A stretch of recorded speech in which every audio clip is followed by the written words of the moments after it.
questions? All right. If no question, we have to go to the second subject, that is apologetics. All right. So what are we going to do today?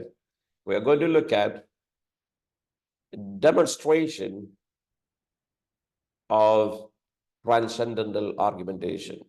Let me bring this up.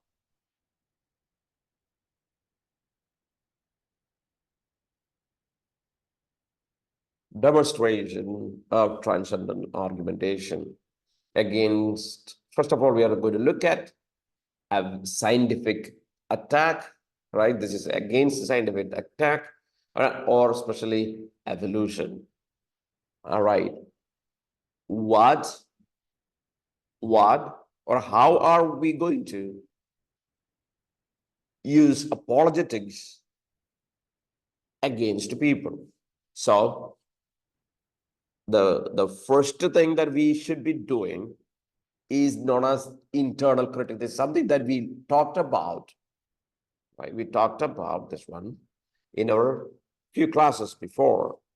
Yes, the method of doing apologetics is that we need to have internal critique. That means if you don't know about your enemy, your war is a lost battle.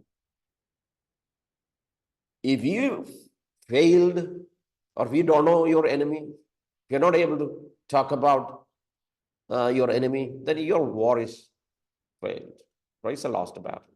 It's the same thing. Yes, if you wanted to talk to evolutionists, you need to know them, know what they believe. So that means, so that you do an internal critique. You criticize their own view first. That is what in apologetics we do. And then we go a positive case for the biblical worldview, right? There are two things you do in apologetics. Number one, you criticize your enemy, show them their weakness, and then show what is the positive side of Christianity. That is the way you deal with. So what are we going to do today? We are going to look at a little bit of evolution. Now, I know that this is going to be, or maybe it's going to be over your head, because many of the things that we talk about requires a lot of explanation in scientific field, right? Or in the evolution, according in their own research work. So what I wanted to say is that, yes, I'm not going to be explaining every point, but I am going to show you some of the weakness of evolution, right? So that we will have a right. Okay, you criticize your opponent, show them their mistake, then present biblical worldview. First, we are looking at evolution and evolutionary viewpoint, our internal critique, embarrassing the evolutionists. All right, we are first quoting their own people, right?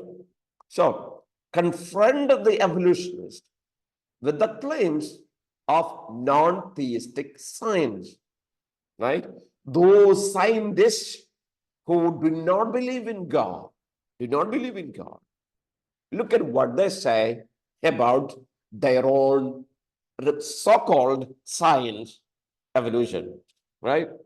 For example, Eden Murray says, it is our contention that if random is given a crucial interpretation from a probabilistic point of view, right? You know the word random. So he says the randomness postulates it's highly implausible, right? Randomness postulate. What does it postulate? Something highly implausible. And an adequate scientific theory of evolution must await the the discovery and elucidation of new natural law.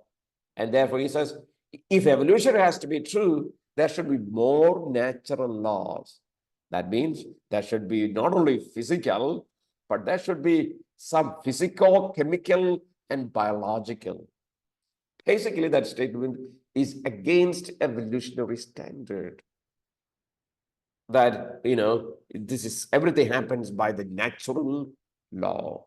He says, no, that means you need to explain or you need to add more laws if evolution has to be right. Then Michael Denton, he said, in order for one cell to appear, look at, this is their people, writes us, in order for that single cell to appear, that's what there was a single cell first, and that from there the life form began. They say over 100 functional proteins needs to appear simultaneously in one place. The independent probability of this occurrence is about 1 in, now you do the math. If that has happened, the chance is what? 10 raised to 2,000 zero. That means basically, even Michael Denton says that one cell to appear is impossible to appear actually, which shows the weakness of that theory. And so you have the chance, for example, evolution from space, Hoyle, this is coming in a magazine, the chances of the 2000 enzyme necessary to life being obtained in a single random trial has been calculated to be, in 10 raised to 40,000. That you may have to do that many random trial to build enzymes necessary for life. So the argument saying that there was a single cell, what was the evolutionary argument? There was water, and because of the wind, flow of the wind, all these proteins were joined together, and there appeared that singular cell. That is the argument. So I am saying, if you look at, I have given here their own people, what they say about their own theory, this non-theistic people. And Pastor, when you say their own people, they are non-believers. They're not believers. This is scientists who say, what in their own writing, if you really read, we know that they themselves demonstrate that it is impossible to have this life to appear by itself. That is what they are basically saying. So all these quotations are taken from there. So, and about even fossil records. The fossil record, which is incredibly complete, shows sharp gaps with no missing links and begins abruptly and with very complex forms. So if you look at really the fossils, see, you don't have the evidences that life begins. There is a gradual changes. And so there is this kind of beings where, this kind of being where, and finally there is man. You don't have any fossil records like that. Fossil records reveals this way. What? Abruptly life began with various complex forms. That means you have all kinds of things began abruptly, suddenly, not like a gradual process. That's what fossil record actually tells us, right? So faced with this overwhelming evidence of the fossil record, the same guy, that is Stephen Jay Gould, concludes rightly the evolution could not have occurred with a Darwinian gradualism. Since it must have occurred, however, It must have occurred with a form of punctuated equilibrium. So they're trying to again play in that muddy waters. So I have given you statements, um, more statements of them. So what is that? That's what internal critics, right? Apologetic methods. When we do apologetics, you criticize their argument, right? Their argument. Show them their own weakness. That is what you need to do. Now, then, so in that, not only their quotation, now show the folly of evolution by its own standards. They have their own standards, right? For example, they talk about soil, they talk about fossils, right? Let's look at, according to their own standards, what do you get? What do you get? All right. For example, according to their argument, topsoil, which accumulates at the rate of 1 inch per 1,000 years. Yes, you know, the soil that you have, mud on the surface of the earth, according to them, if it is 1 inch per 1,000 years, you should have soil at least average 12,500 feet deep soil on the earth. That should be. But the average is actually 9 inches of soil on the earth. That means just about 9,000 years worth of soil. According to their own standard, all what the earth has got the amount of just 9,000 years worth of soil. Not much. Another one, the meteoric dust on the earth and moon should be about 60 feet, right? 60 feet according to them. But it was about 1/3 of an inch deep when man first landed on the undisturbed moon. According to them, there should be 60 feet of meteoric dust. But when man went there to the moon, there's only just 1/3 of an inch deep. There was not much meteoric dust. Another one, mineral erosion in the form of sea salt, right? You have salt in the sea, and if you look at the content of salt in the sea, it's just only about 1,100 years built up worldwide. That means few thousand years of built up. Not millions or billions or years of built up of salt is not there. Another one, according to their own, the earth magnetic fields would have torn the earth apart as little as 18,000 years ago if the earth was so old. Another one, evolution prefers life forms that produce readily, early, and often. In fact, the pattern of species extinction reveals that we see in the world attacks the largest, most complex, and reproduction weak species like polar bears, whales, and contours. In short, these life forms could have never been involved. Yes, there is. How do you explain the evolution of whales and polar bears? It is a nightmare for evolutionists, right?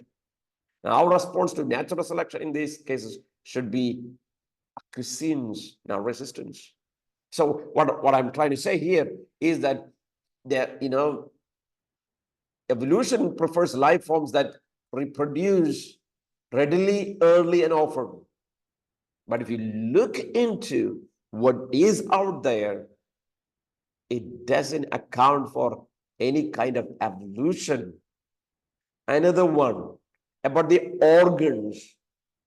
Evolution posits not only vestigial organs, that is, organs that no longer have value,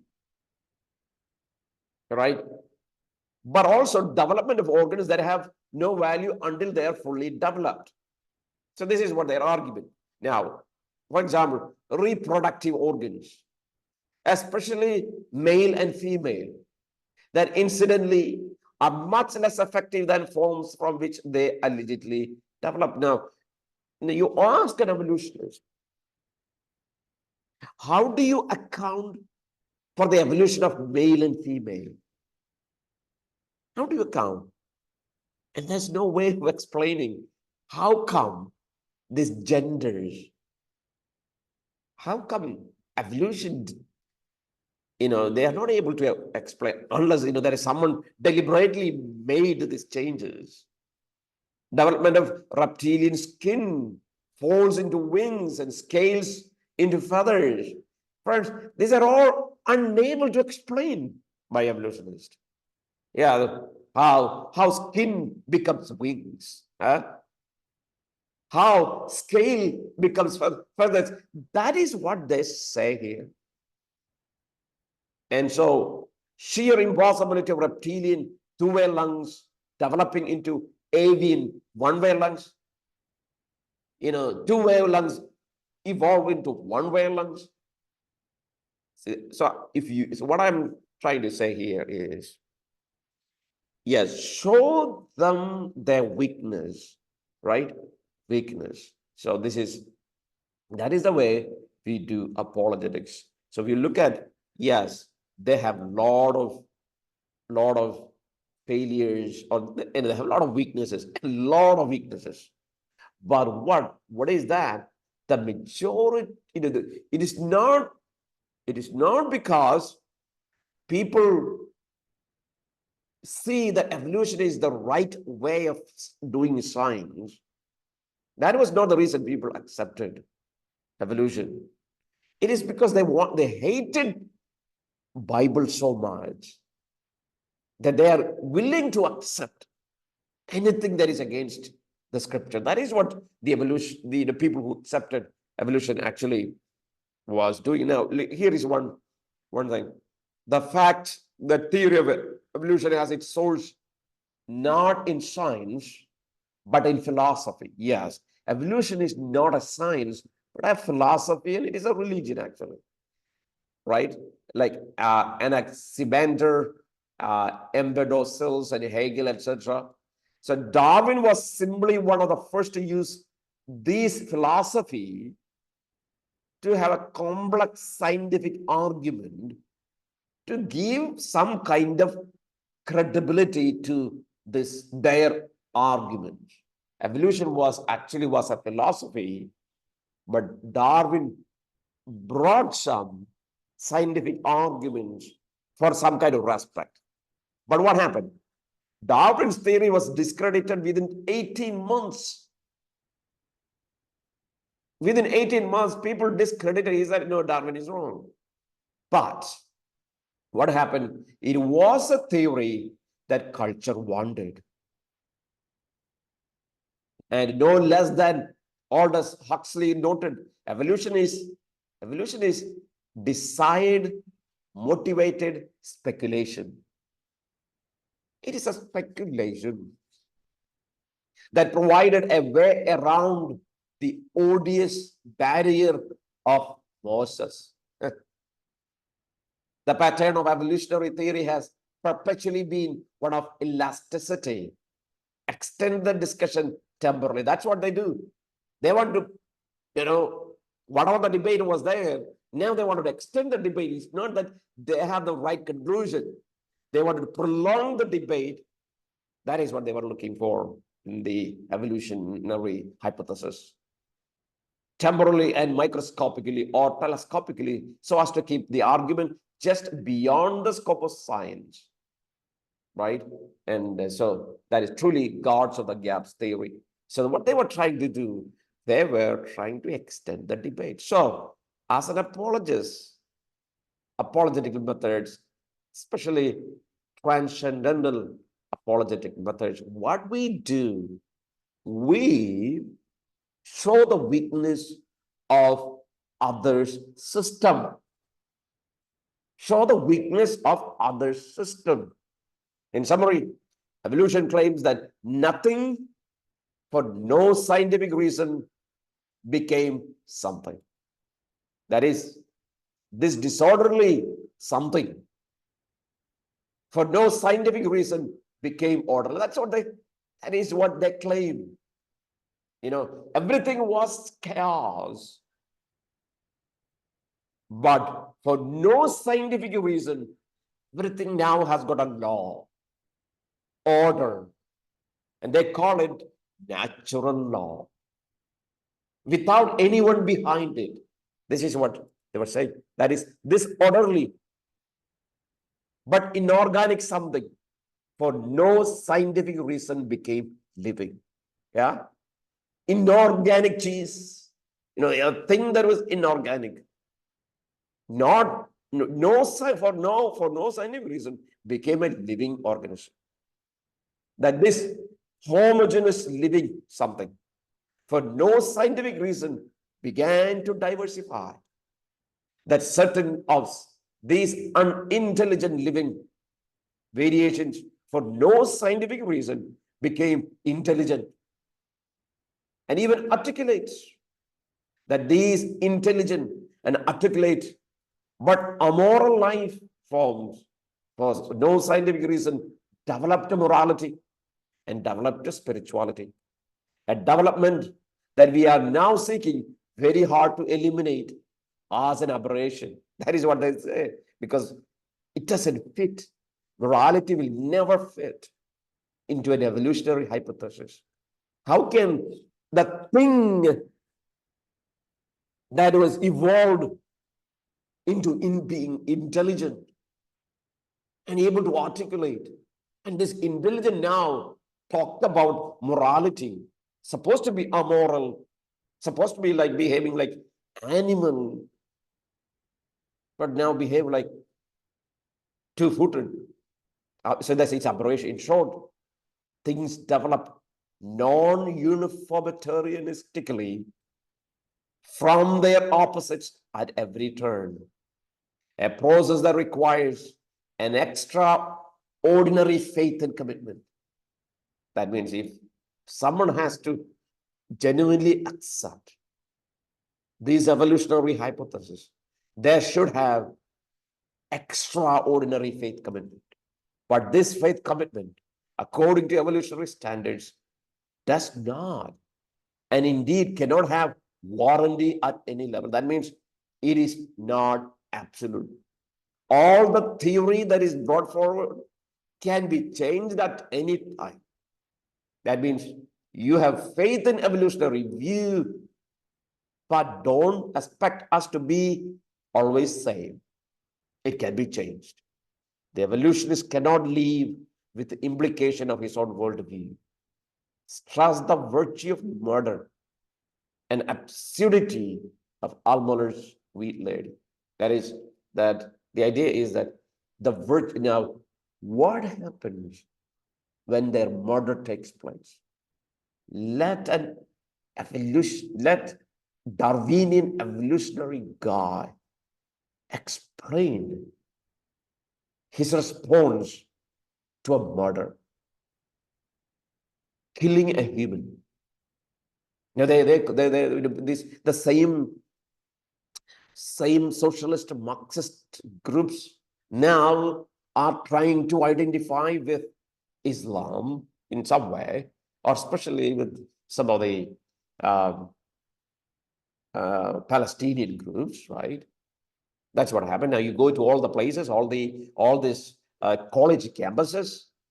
This is what happened, right? Now they are trying to creep into college campuses and especially identifying themselves with one group, and that's what happens in many college campuses, especially in the US and other places, right? The same communist agenda, and they are angry about Israel's massacre. Why should they be? If they believe in this evolutionary hypothesis, why are you crying about morality when your worldview has no morality at all? So that is the problem here. That's what we are trying to show. So first you show the critics, internal critics, when you deal with any apologetics. Second, you show positive case for the biblical worldview. Yes. Now, if you look at among Christians, yes, something we have known as creation science. Against evolutionary model, we have something known as creation science. These are some of the forms: CRS, ICRA, GCMI. These are all the short forms of these various groups that helps us to see the world with Christian biblical science, right? According to the Bible, how should we look at everything that these so-called scientific people talk about? But all right, Christian Science has in main done admirable job presenting internal critic of the evolutionary worldview. So all this group readily criticize evolutionary people, right? Or Darwinian evolution. They have shown that evolution fails on its own terms. Where some of these organizations have failed, however, is that in their transition to a positive case for biblical creationism, that is where they have still problem. They show the weakness of evolution. But now when they show the positive case for biblical worldview, still they have problem. Rather than arguing presuppositionally, many make the terrible mistake of turning the internal critic, which is based on the evolutionist's own atheistic standard, and using the same atheistic standards to argue for a Christian God. That is the problem. Yeah, you show them the evidence that they are wrong, but never use that same evidence to argue back the Christian God. That will be the problem if we use that method. This is particularly evident in the intelligent design movement. Yes. Now we talk about intelligent design, right? A lot of people, oh yes. When I look at the everything what is in the world, there are many scientists now come up and say, yes, world is not evolved into the way that it is now. Then what? Yes, there is an intelligent person behind it. Evidences prove intelligent being behind. That's where the problem, right? That is the same argument of the fideistic argument. Evidences prove God, no. Intelligent design never requires to have a belief in God of the Bible. Never requires. While it all will point out to an intelligent designer. But the question is, who is that intelligent designer? That is still to be argued. Could be, as I say, could be Allah, could be Ram, could be somebody else. Whatever the person's name you wanted to bring out. Anyone can be. That's a problem with the intelligent design movement. Right? So we need to be careful. See, that is not presuppositional argument. Yeah, and there is evidence points out an intelligent designer. Now, that is not the road that you should go. Yes, Dante's evolution theory in Crisis represents a fabulous internal critique of evolution on the molecular biological level, right? This is Denton, done a remarkable job. And yes, they talk about, yes, evolution is absolutely a failed theory, right? But The problem was he failed miserably in arguing the Christian God, right, is behind it. That was the problem. He was not able to argue. In fact, it makes no pretense in this regard. So many people are like that. So to avoid this tension, presuppositional, transcendental apologist must resist regarding the scientific data as raw or brute fact, and commencing a second equally misguided quest for a better explanation. Never depend your argument on the scientific data to talk about God of the Bible, because scientific data is not brute fact.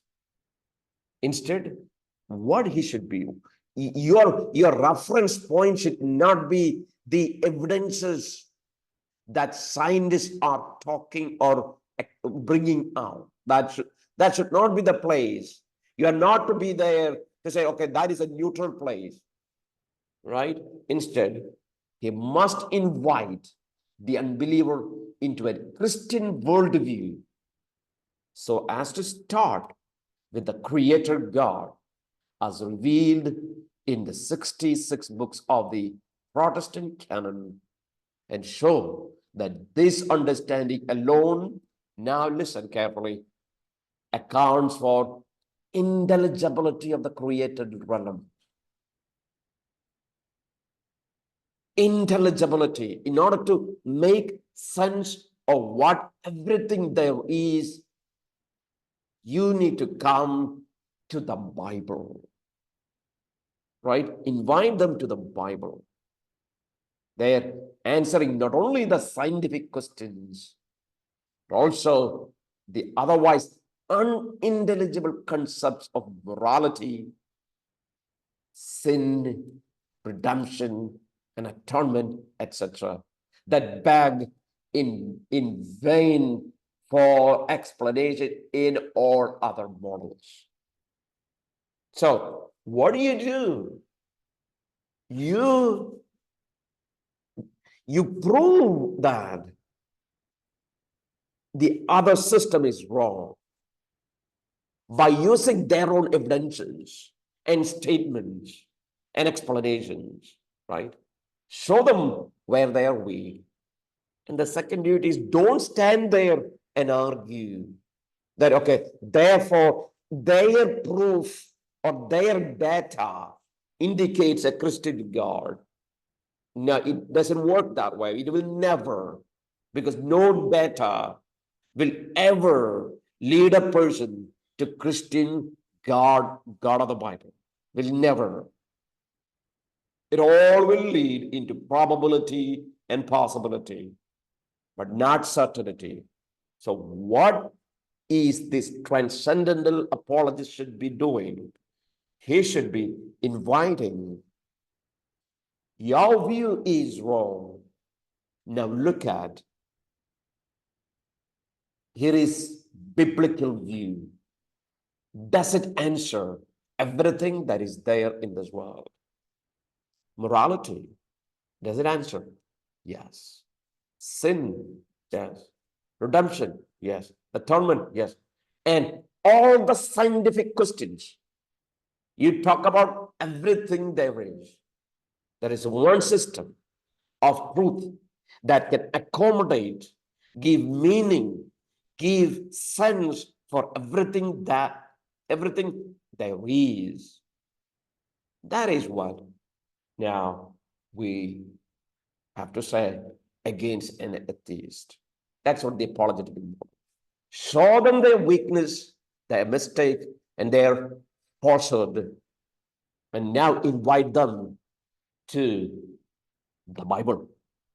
This is because always understand the authority for us. See, here is this is what we need to understand.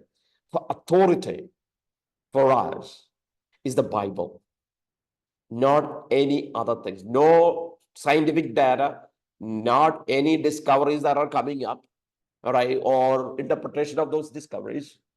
No, authority for us is the Bible. Why? Now, we are inviting people to look into this Bible. We know that no one is going to believe simply reading the Bible, but God has to work. We know that. We believe that, but we want them to invite, right? Because remember, any gospel presentation, what do? We do the same thing, right? We invite people to believe. We invite people to consider Jesus Christ. Look at it. We know that. Unless God changes the heart, he doesn't. But we have to invite. That's what every gospel presentation should be doing. Inviting people to believe the biblical claims. Biblical claims. We invite everyone. Show them their weakness. Invite. That's what we need to do. So we looked at today